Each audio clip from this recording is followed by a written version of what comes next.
Всем привет!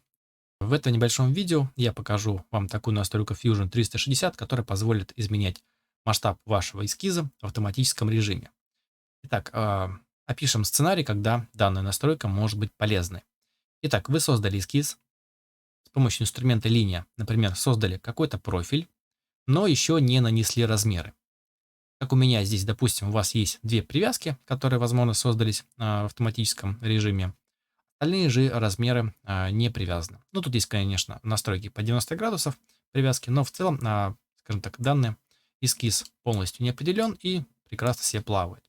И вот в этот прекрасный момент вы начинаете наносить размеры. Вызываете клавишу D и понимаете, что, например, размеров 40 мм вам недостаточно. И вам здесь потребно 90 мм. Вы их нажимаете, вводите, и ваш эскиз выворачивает наизнанку. Потом приходится вручную перемещать все эти линии, как-то наносить привязки. Ну, в целом, все это затягивается. Либо сразу, конечно, можно нанести первую линию в том масштабе, который вам необходим.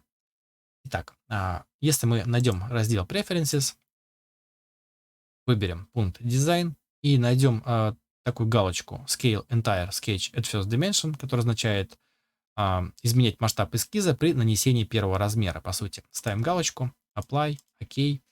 И как теперь будет вести себя наш эскиз. Нажму клавишу D, выберу ту же самую линию, тот же самый отрезок и введу здесь размер 90 мм. Нажму Enter.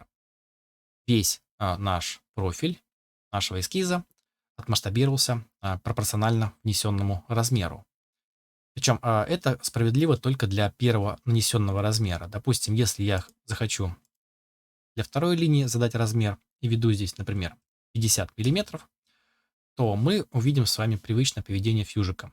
То есть он будет схлопывать и смещать ваши линии, но в сторону там, где меньше привязок. Вот такая полезная и неочевидная опция есть во Fusion 360. Активируйте ее, пользуйтесь. И не забываем подписываться на канал, ставить лайки и оставлять комментарии под видео. До новых встреч!